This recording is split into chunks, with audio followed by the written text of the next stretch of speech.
Hello and welcome to KCRep's fourth Thursday night mixer.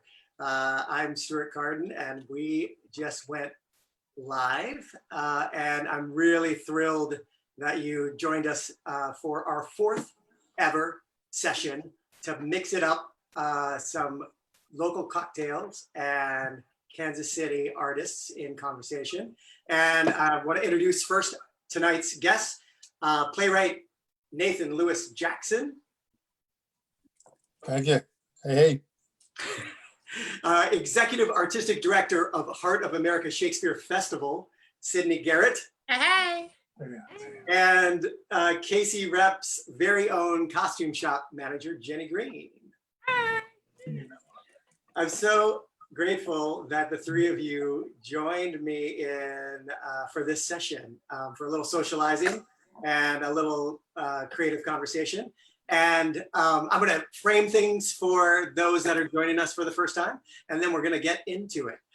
So the idea behind this mixer is that first we're gonna attempt to mix a cocktail that has been crafted by a local bartender. This week's guest is Daryl Liu, the bartender from Waldo Thai, which is an amazing Thai place. One of the first places I ate when I came to Kansas City. And with spirits donated to us for this series by Lifted Spirits. So this week's cocktail is called Thai 69 and created by Daryl Liu of Waldo Thai.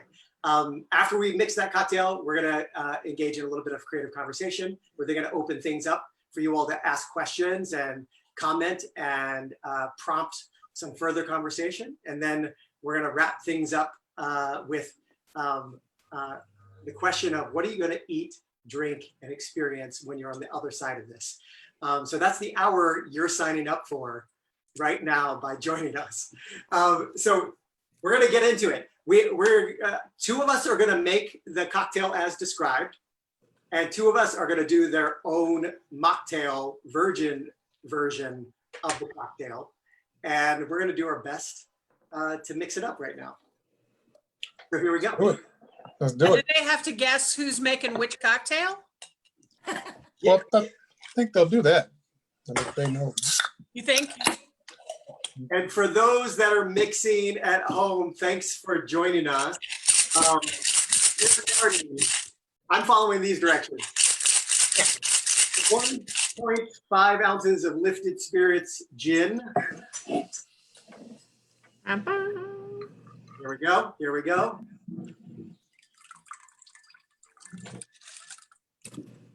And 1.25 ounce of this batch, which this sounds amazing. And I'm gonna have to try to keep this away from my twins.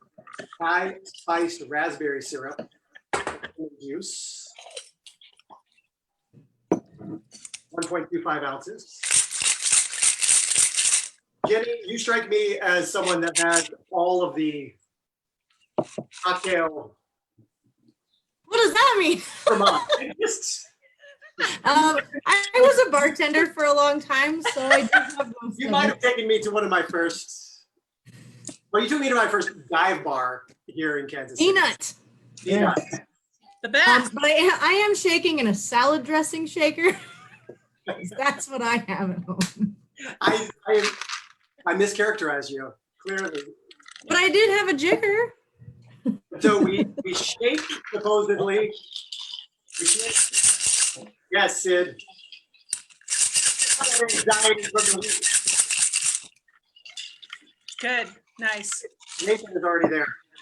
Yeah, I don't understand. I don't have a shaker, I don't think.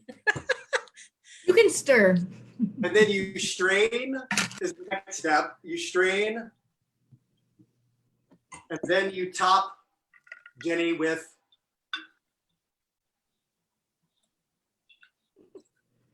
what are we Kava. talking? Kava. Kava. Pipette. Kava? Yes. So it's a sparkling wine. Root. With kava. Wine root. Doesn't brute mean dry, Jenny? I don't know. No. Okay. Well, Well, I don't know anything about champagne. Brute is kind of like a bully, you know. A mean guy is a brute. Right, clear. And yet Brutus and Julius Caesar was kind of one of the good guys for a while. There you go. There we go. Yes, yes. He was a good But rhetorical speaker. Let's in give him that. In Popeye, Brutus was not good. Good point. Wasn't it Brutus in Popeye? Or No, that's Bluto. Bluto? Bluto. Not Pluto. Pluto's a dog. Bluto, right? It's Popeye's nemesis is Bluto, isn't it? Yeah. Yeah. And then there's I don't remember Wimpy. any. No, Wimpy? Isn't it Bluto? Brutus. That's Thank not you. Popeye's nemesis. It's Bluto. Pluto, I think. Bluto with the B. Yeah. Okay. Someone on Facebook has already corrected us. Listen, Stuart, I'm gonna tell you right now, white folks like to write their own history. We'll do the research. Okay. You're assuming it's only white folks on Facebook? Is that what you're saying? Or you're No, saying, you're Yeah. talking about us. oh, I see. You're talking about these white folks. Yeah. I'm talking about those two white folks, not good people like you and me, Stuart. Oh, These me and two. Ginny. Salut. Listen, here's to making a little time to connect with one another, have a conversation, and here's to Bluto. Bluto. Pluto. Cheers to y'all. Here we go. Mmm. Wowza, that is tasty. Solid, Tangy. bro. It's got a little tart, got a little sweet. That's solid, I bro. like it. Very good. Solid. It's very good. Daryl Liu, thank you very much from Waldo Thai. Very tasty. Also, I'm very into the like very old timey medicine bottle that Yeah. Medicine mix bottles comes out. in. I like it. And a big shout out to Amanda, who hand delivered all of these kits to us. Thank you so much. Safely and socially distantly delivered these to us. So thank you to her. You're riding a canoe at my house. Oh, And in the rain, yeah. I know. I was not told about these 2-day thunderstorms that are unrelenting before I came here from Chicago. It wasn't in your welcome packet. No. Jeez. Has anybody Today told was- him about the oak mites yet? Anybody told him about the oak mites? Oh, okay. Yeah. Just leaving me for some surprises for later. Every year it feels like it. I thought it was supposed to be cicadas or locusts or something this year. This It's year, coming. They're coming, baby. They're coming. this was the right year for it. Yep. Because at this point, can it get much worse? Might as Well, well. it's like, Whoa. Yes, it can. Don't say that.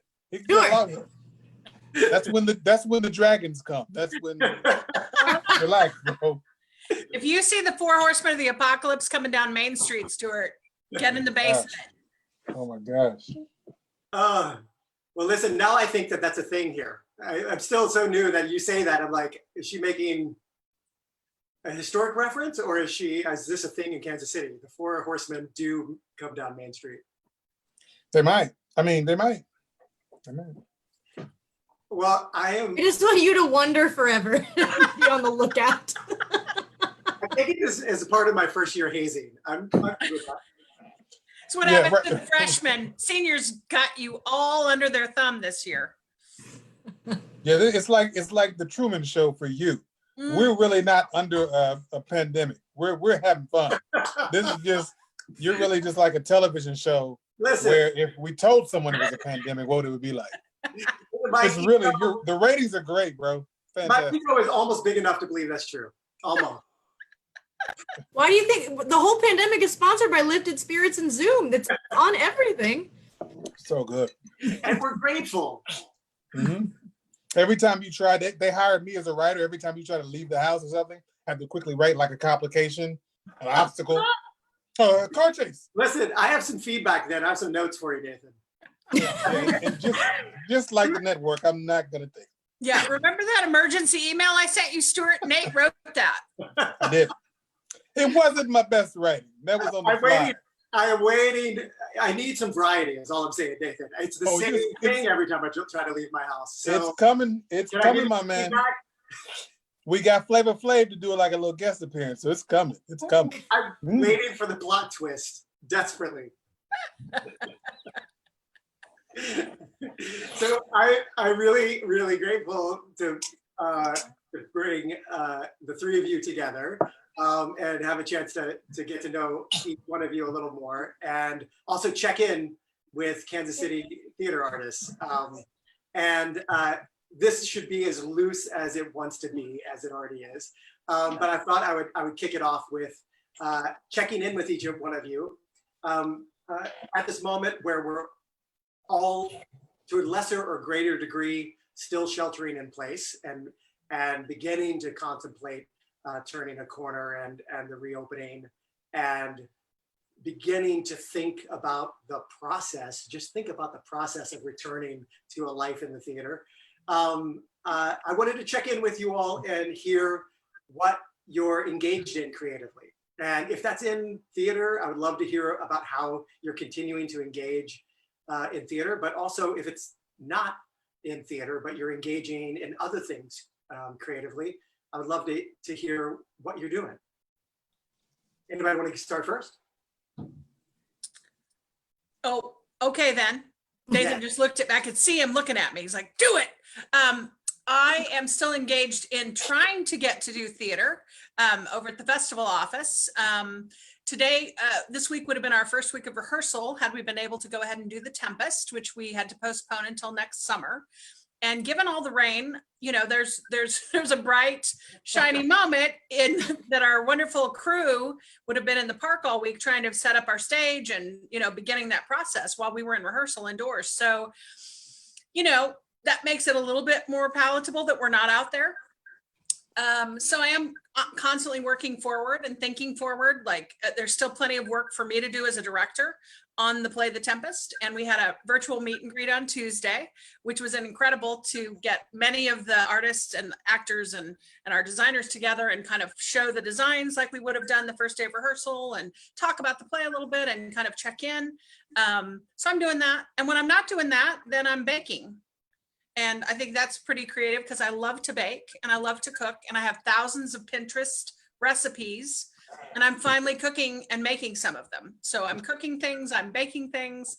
And, you know, Pinterest for me as a director is also an incredible tool because I can keep collecting images for things that inspire me, for plays that I want to do or plays that I'm thinking about or plays that I know I'm going to do in the future. So I think it's pretty creative to just go down the rabbit hole of finding imagery and collecting it and using it to feed my brain right now, which, you know, helps me stay active and vital and with purpose. So that's what I'm doing. When you said baking, I heard banking. I'm banking. I've opened a bank. I went several directions with that, including Sid as bank robber. More likely, buddy. I'm just telling you. I was thinking about bank shots. I thought she was playing ball or something. Creative banking, trick shot. Interesting. Yes, I think my high school mathematics and teacher and my gym teacher would both be laughing right now if they heard either of those suggestions. Yeah. Well, the other thing that I saw that you had done a virtual meet and greet for The Tempest, and for those of you all that aren't aware, Heart of America Shakespeare Festival was going to produce The Tempest this summer, Right.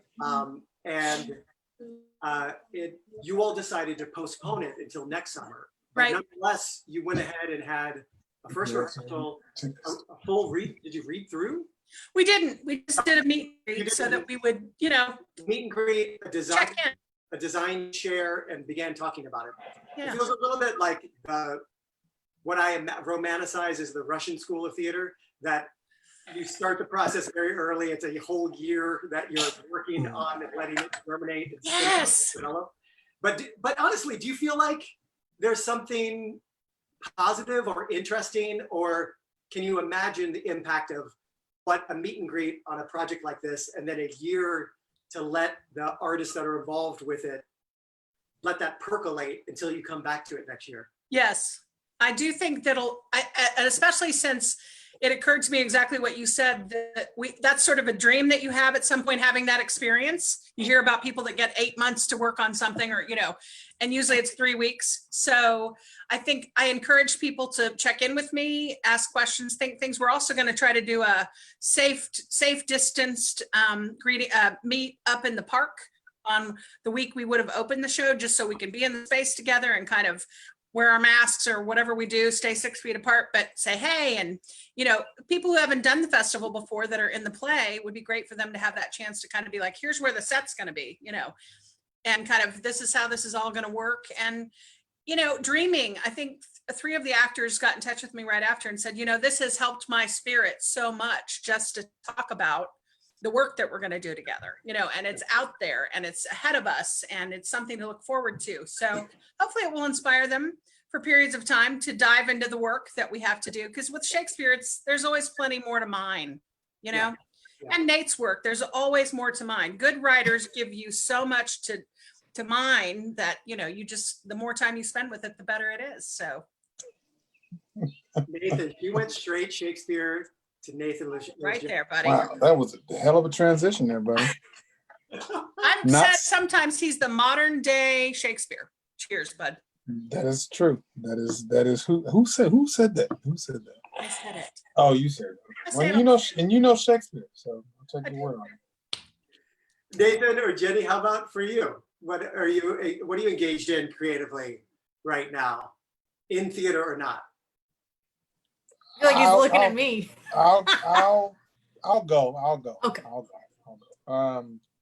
What am I doing? A lot of writing different things. I'll say this: like once all this pandemic, all this hit, I mean, you write what's on your heart. Yeah. So it's hard that doesn't alter. Not saying every single thing you're writing has to be about COVID or pandemic or this, but it does alter the way you think about things and what's going on. So some of the things I was working on, I had I think a lot of writers have several ideas, and it may have shifted. One thing that I was really focused on may have turned into something else. So, but there's a play that we read at the Rep. I'm toying with and seeing what that's going to turn into. And then of course there's television and movie stuff as well, because I gotta feed the kids. And there's stories that can't be told on screen that can only be told on stage, but then there's stories that can't be told on stage and can only be told on the screen. So a little bit of everything. But a lot of writing, it feels a little more free because a lot of deadlines and everybody's kind of slow and we don't really know what's happening. So no one's rushing anyone to get them any work. At the same time, it does feel like an opportunity. There's a little space there to carve something out. So a lot of exploring some new ideas. How has I'm really interested in this. As you say, not you write about what's on your heart, and that you don't necessarily, or you're not necessarily writing specifically about the pandemic and a plot or a scenario or a group of characters surrounding that. But how is that manifesting for you? If you're writing what's on your heart and it's in response to this moment, what are some of the either themes or conflicts or stories that are resonating for you right now? For me, I think just because of the nature, we are all kind of in this situation. I shouldn't say.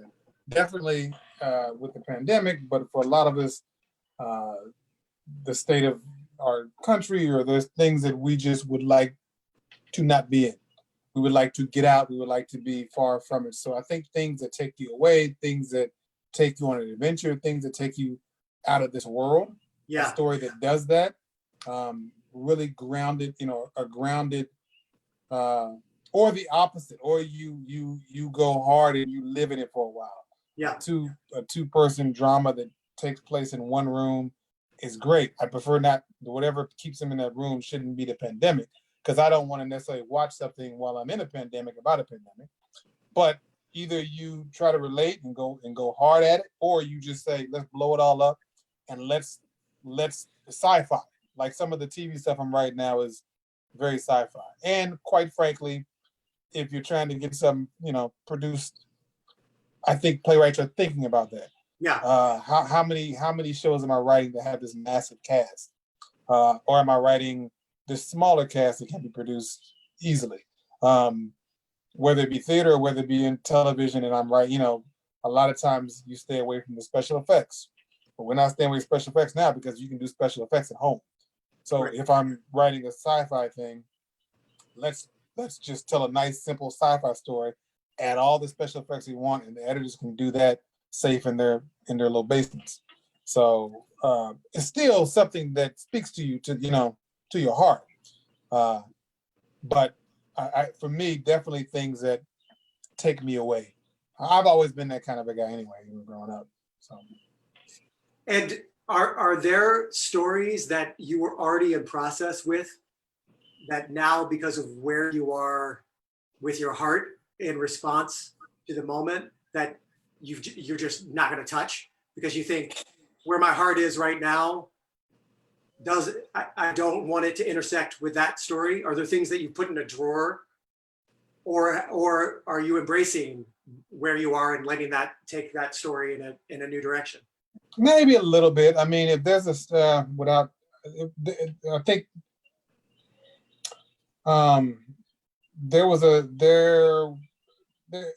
there's a story that I was thinking about that like had a different almost like was in a different dimension, or almost let's say the world is what it is and is how we know it, and all of a sudden this thing happens and now the world is like this. Stories like that are tougher to do because we're literally living in that, to me. Yeah. So that to me doesn't interest me as much because that just happened. So unless I can make a play on that, I feel like I don't even want to be in this world. I want to be bye-bye. I want to be in Mars somewhere. But I look at those differently. And for me, those just, there was one story that was like that I did kind of put away a little bit. So. Yeah. I mean, it's been really fascinating to think about the programming at KCRep. And, there's incredible amount of logistical, structural, financial things at play that are informing your programming, and simultaneously weighing those questions of what is this community going to need on the other side of this? What are they? And I'll just say too, and not only what this community is going to need after this, but even while we're in this, there's we all look at our internet. There's stuff going on, man. Minnesota's live, and absolutely. So how do we talk about that? Because we don't want this thing to silence. We don't want the pandemic to make us say, well, I'll talk about it after the pandemic. I'll let my art speak. It's like, well, by then it's a different, we can't let this slide. So how do we still make a statement as artists on the life that's going on right now when the art world's kind of changed? So. I feel that. And like there is that I've been thinking about it in relevance and resonance to the current moment, that there's one track for me that's really about that. And then there's another track, to speak to what you were saying a second ago, that is about transcendence and escape and stepping into a world of wonder and hope and transformation. And like, I'm feeling that in what I want in this moment. There's moments that I want to dig in harder, and there's moments that I just want to get away and be taken somewhere else on a journey that lets me escape. Jenny, for you, creatively, how have you been engaged? I mean, this is an intense, it is an intense moment for someone that lives in a creative space, lives and works in a creative space all the time, up in the costume shop, with a close-knit group of artists and artisans, with artists coming in and out all the time. And then now suddenly your work, the tangible physical part of your work, and also the culture of that experience has been halted and disrupted. So how are you managing this moment creatively, and where are your energies going that are typically going into the work? Well, by the way, my cat's tail was making an appearance before that. That was pretty great. She, I've been doing, it's kind of random. I feel like I can't stay on track of one thing for a long time because I just want to I don't know, I can't stay focused on it. So there's several weeks in a row where I was cranking out the masks for people. And I still have stacks cut out and ready to go here to keep going on those. It's hard because it doesn't always feel like a creative task. And right. So it can be, but it's also comes with an added almost pressure to help save people. It's very interesting what comes along with it. But then also I've been really embracing the being at home and cooking and yeah. So. For those that don't know, Jenny and many people in the costume shop have been making masks for frontline workers, and including name the organizations that you all have been donating to, both in Kansas City and around the country. Yes, we donated, some to L'Arche Heartland, which is a home for adults with neurological deficits, stuff like that. They live in a home. We donated them to one of the fire stations on the Kansas side. And we also sent some to the Navajo Nation. And oh my gosh. The Veterans Hospital was another really big donation that we made. And then just little ones along the way of people who need them is primarily who mine have gone to. Yeah. So, hey man. I had a quick visitor who showed me how muddy he is. Okay. That's great. He rode through lots of puddles, and he's gonna go get cleaned up right now. See ya. Bye. Bye. Bye. Sorry, Jenny. Amazing. No, it was amazing. Clearly his mud spray from riding bike through all sorts of puddles. Well, I think it's really remarkable that you all immediately took that on and have been spending so much of your time and using your craft to support other people in both in this community and around the country. So thank you for doing that work.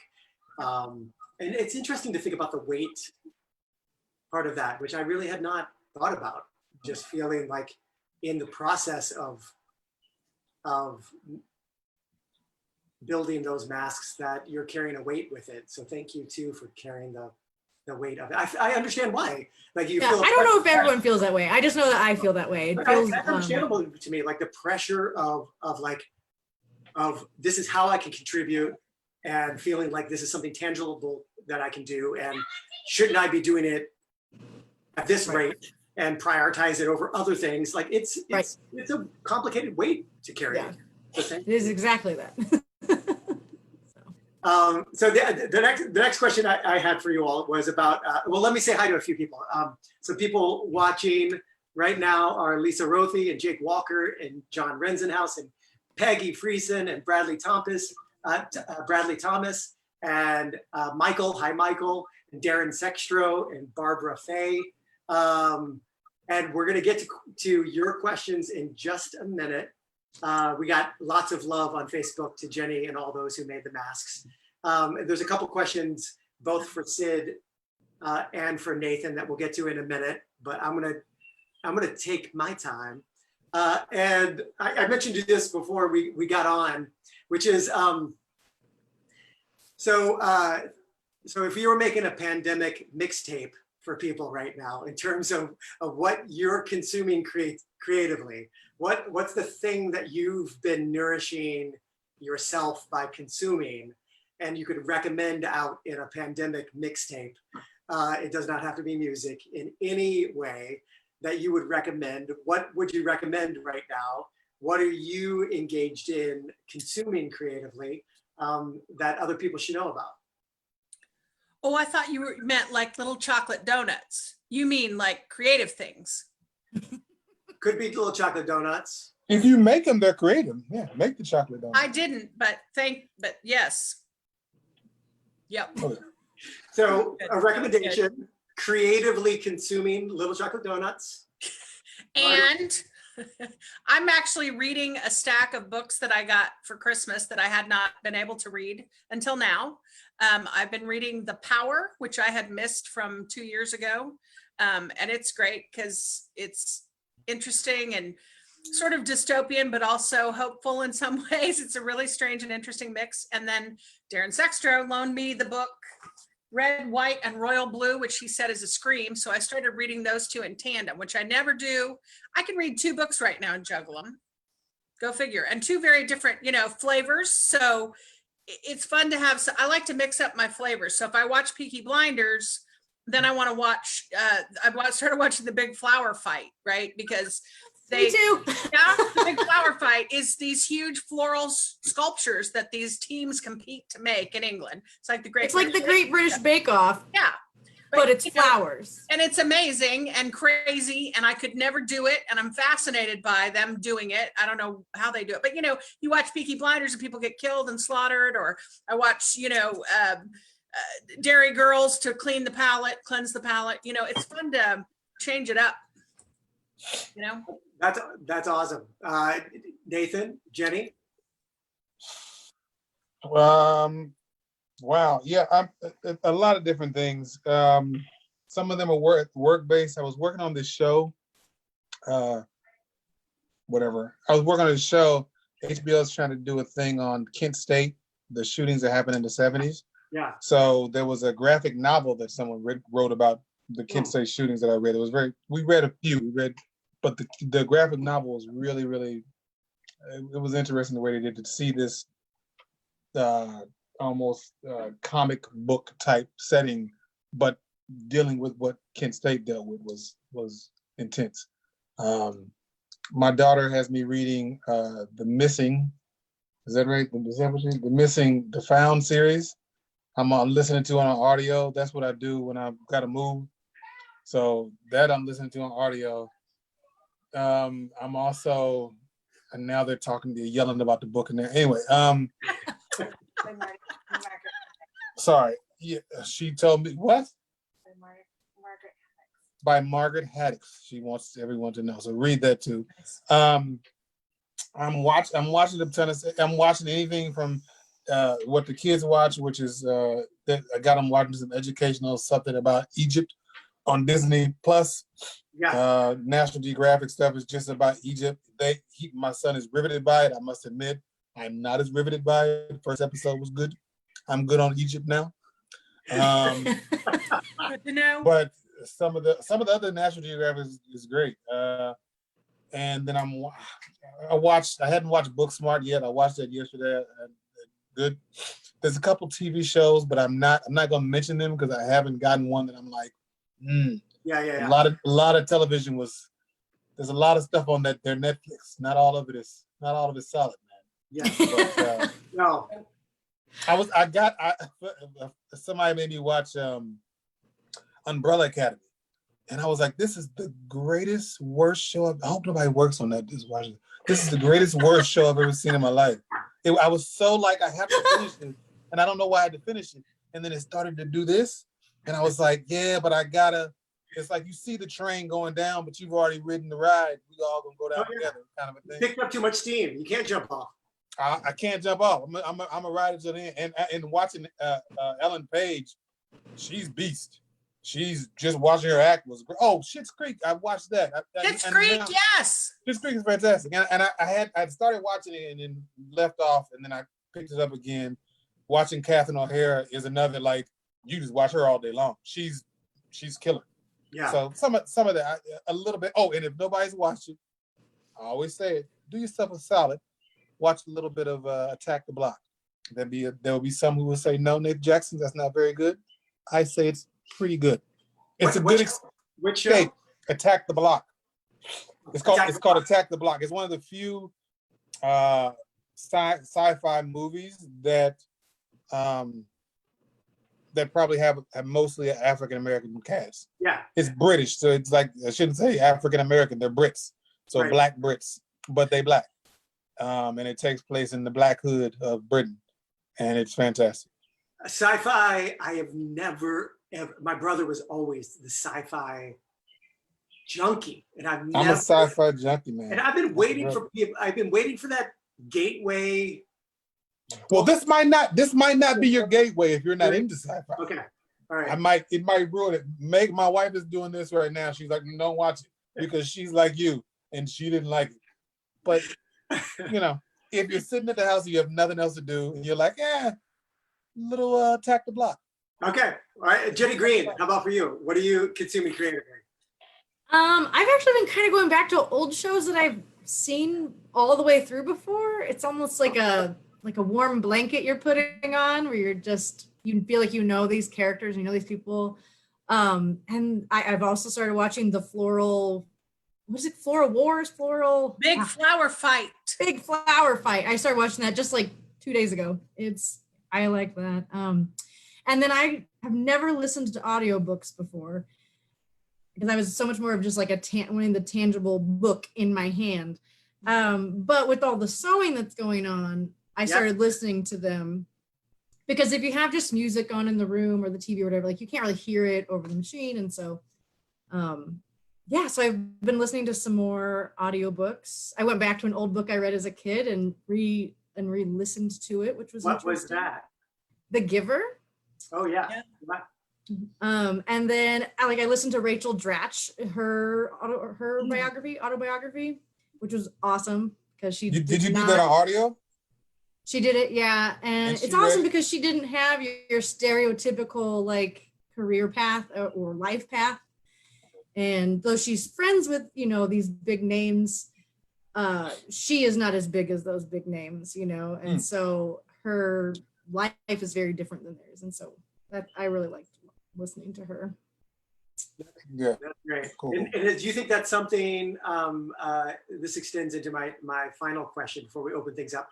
Do you think that's something that you'll incorporate and continue to do post this moment? Listen to audiobooks? Yeah, I think I will. I still like having the tangible book in my hand for certain kinds of stories, but I'm finding more especially when the book is read by the author, I'm very into that, because especially if it's about their own life, because it just tells you even more about the story, because they're going to put the inflection that they really intended in that, in every line. And so, because currently I'm listening to Sally Field's book, which I didn't know is very, very dark. She had a very bad childhood.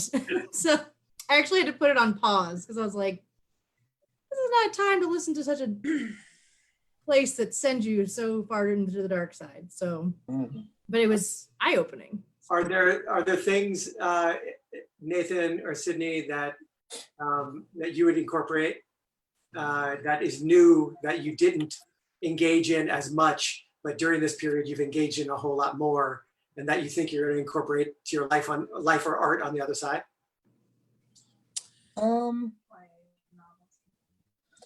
I would say I did cooking before, but it's more about it's, I don't know if this counts, like just not eating out properly, honestly. Yeah. And it just, for me and my kids, cooking is great. And then this is probably a larger thing, so we won't get into it, but kind of how I think I'm looking at the world a little differently now. That you don't take as many things for granted. Yeah. And I like that aspect, and how we're looking at our friends as well.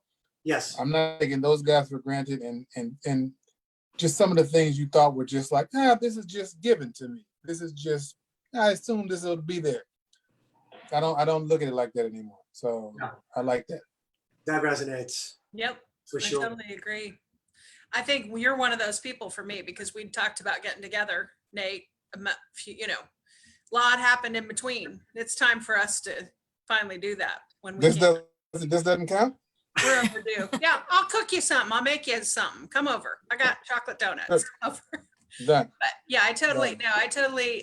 that's seeing people. I said to myself, how many things that you go, oh, I can't do one more thing. I can't go to one more gathering. I don't have time to go do that. Or, oh, if I go, I'll just be exhausted. Or, as we rehearse, we work, we, live our lives. I'm going to go to almost everything I'm ever invited to from now on, because I want to be around people. And I'm going to, I'm a voracious reader, but then I go through long patches where I'm so focused on the text that I'm working on, plus the daily stuff I have to read for work, or, working on plays. And reading a part of a book just opens my brain up in ways my neural pathways go, oh, how exciting. So I'm just going to, keep reading like I used to, before everything kind of, it was a great reminder of like, you love reading books and it feeds your spirit and feeds your brain. So keep reading. And I'm going to cook a lot more. And I want to be able to have people come over to my house and eat the food that I cook when we can have, when we can be together. I mean, right? Food is love, creating things for people that bring them joy, So yeah, hugging. I want to hug friends again. Just today, I was saying that I feel, to one of my coworkers, I was saying, I feel like I know a lot of my coworkers better now, or I feel closer to them, the ones I don't see every day, because I do see them more often actually through Zoom for all our meetings and things. And so it's just interesting how some of the relationships are almost stronger, even though I'm seeing them less. So, Yeah. it's very interesting. Yeah. We've got some questions from Facebook land. I'm going to start with Peggy. Peggy, you're the best. Peggy is fantastic. While doing A Christmas Carol, it's like, this was, speaking of which, the star of A Christmas Carol's father's here, Nathan Jackson, his son Savion, star of A Christmas Carol. He Stage was dad now. in the room. I'm glad he left dad. before you. But he was singing Christmas carols yesterday. Oh, So A Christmas Carol, I'm going to hopefully embarrass Peggy for a second. So Peggy, for those that have seen A Christmas Carol, she this year she's played basically every female role. And from what I hear, Sydney's played 13 years. 13 years, buddy. But Peggy is one of the record holders for years with A Christmas Carol. And she played Mrs. Fezziwig this year, plays the harp, and then ducks behind and then plays Mrs. Fezziwig for a jaunty dance and short scene, and then back to the harp. And before every performance, when I would say hello to audiences, I really wanted to highlight the live music and highlight Anthony and highlight Peggy every single time. And it was always remarkable to hear, especially from kids, to just make that connection point for them of she's playing the harp right now and the music that you're hearing at this current moment. And then she's going to become this character and for a short moment, and then she's back over there playing again. And you could always see their eyes and spirits light up and brains sort of dance as they put together all the things that you put together about performance and live performance and what it is to be an artist, and the fact that you could be one thing in one moment and doing a jig and being Mrs. Fezziwig in the next moment. And so I'm nostalgic for that and her. Big setup for her question, huge setup for her question. So Peggy asks for Nathan, which do you prefer writing, TV, theater, film? And Peggy, she's opening it up for your dissection. TV, theater, film. Which do you prefer writing for? That's easy. I mean, it's theater. Yeah, it's theater. Theater is so much more alive. You get an immediate response after you write theater. You write for television, people watch the show. I don't know what they thought. But when you're sitting there in front of an audience and they laugh or they don't laugh or they cry or they don't cry, and the next day we go back and we adjust to that, or we feed off the audience and they feed off of us. and it was like the first things I ever wrote. So it's got to be theater.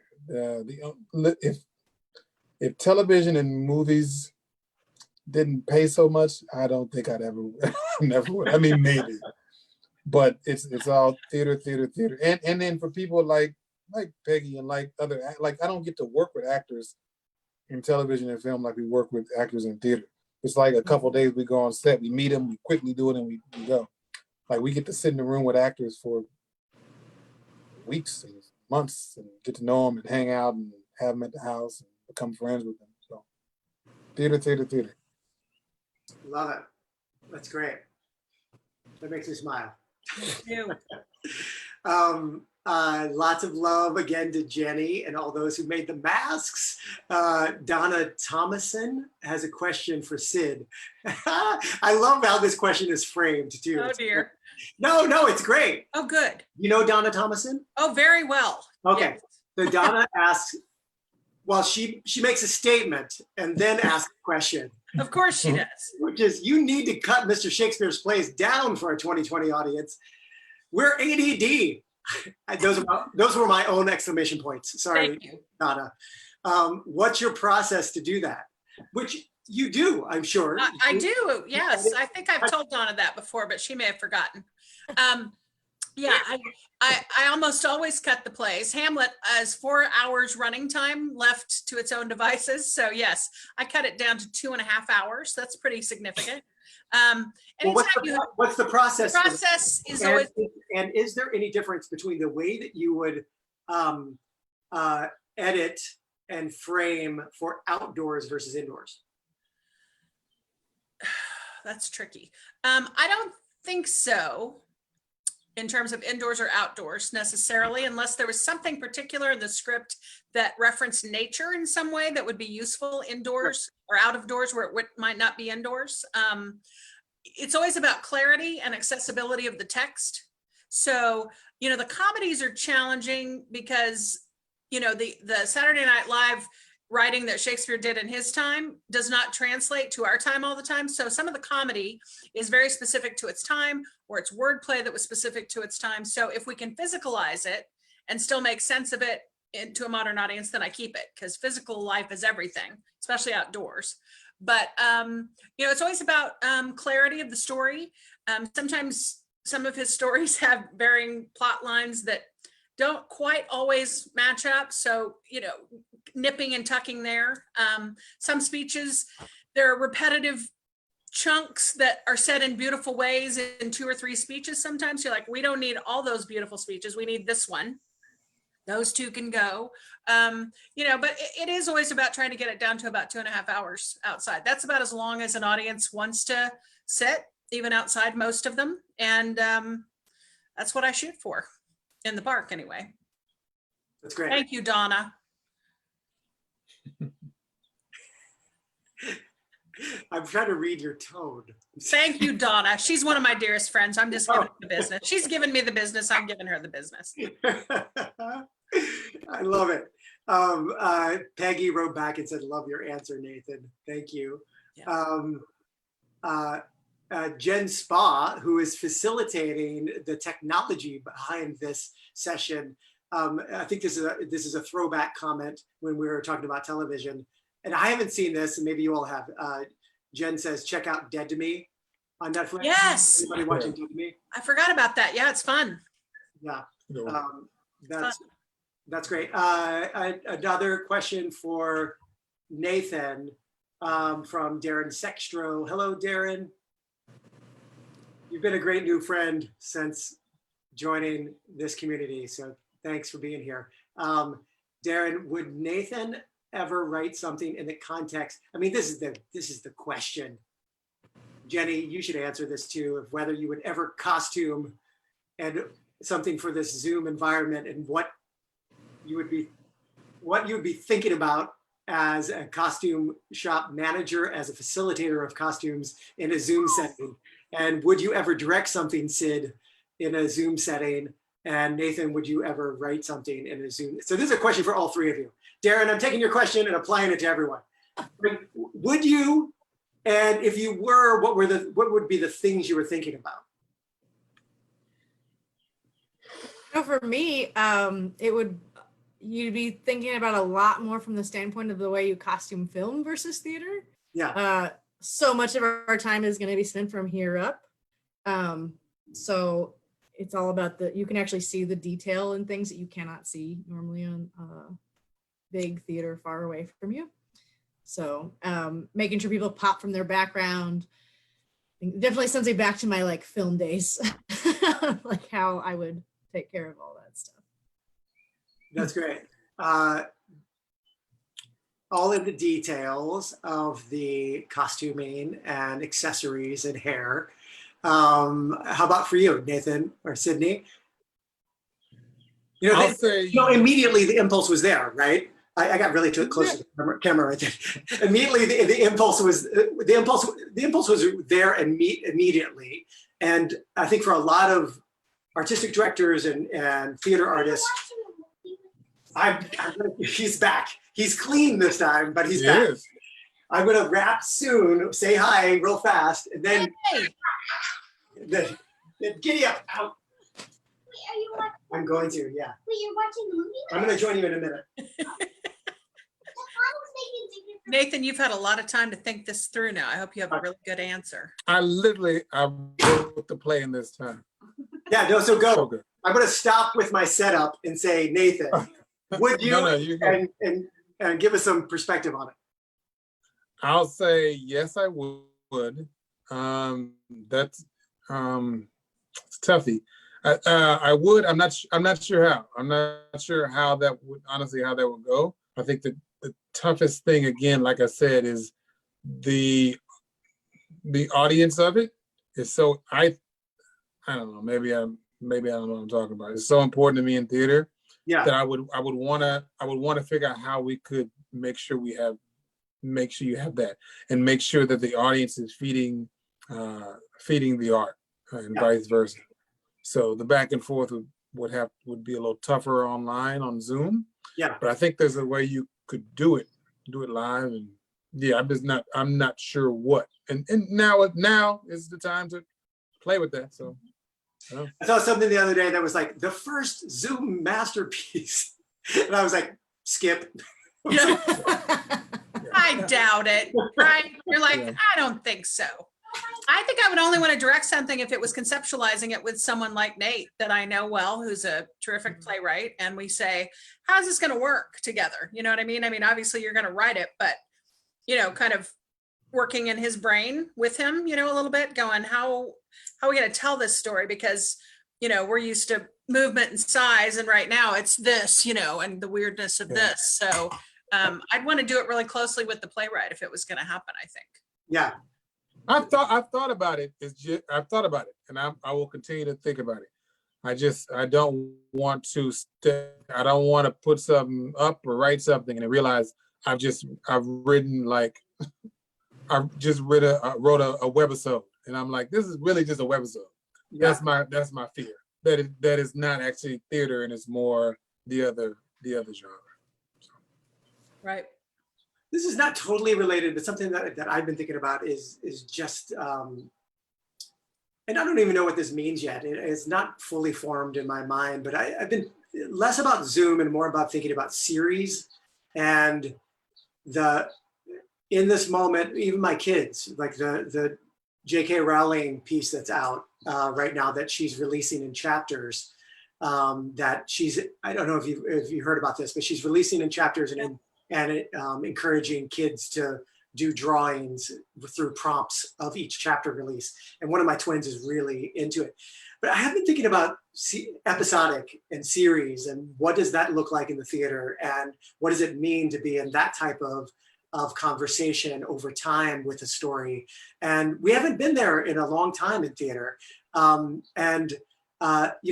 lots of logistical challenges to that in the theater, but there's something about episodic and thinking about a series, that a story told over time in installments, and the anticipation and buildup of that is kind of rattling around in me right now.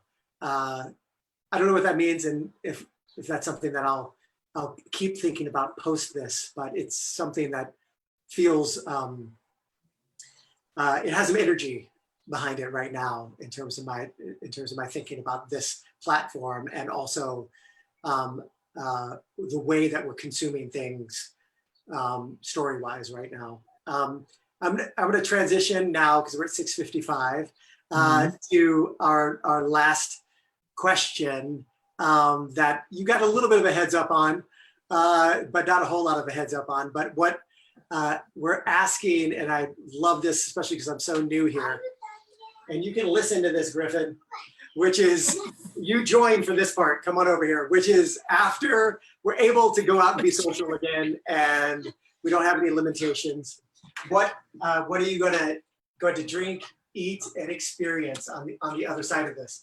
And Griffin's gonna listen as well. What's up, Griffin? Hey, hi, you're clean. I've been going to Andre's, but I haven't been inside forever. I'm gonna go to Andre's on Main Street, one of my favorite places. I'm gonna have lunch and I'm gonna have dessert, which I'm very excited about. And I wanna go to the Nelson Atkins and just roam around the whole place one day. And I wanna go to Stuff in Brookside and actually go in the store and shop as long as I want and see my friends who work there and own the store and be with other people looking at beautiful things that artists have made. Love it. Love it. Jenny Green? I want to have a dark and stormy at Green Lady Lounge. So for my drink. I really want to go eat some sushi, probably at Nara. And then for something to do, I really just want to be able to go to my friend's house. Yeah. And like go inside and like use their bathroom if I needed to. Like and be able to like, I don't go out a lot, and so, but I do really enjoy going to people's houses and hanging out and like having really great conversation. And so I really miss those one-on-one interactions in person. I love that. Nathan? Oh, I see. I have been, I'll say I've been, because of some others, I've been quarantined for a little, I've been quarantined for a little longer than everybody. Yeah. So I'm really, I just want to leave the house.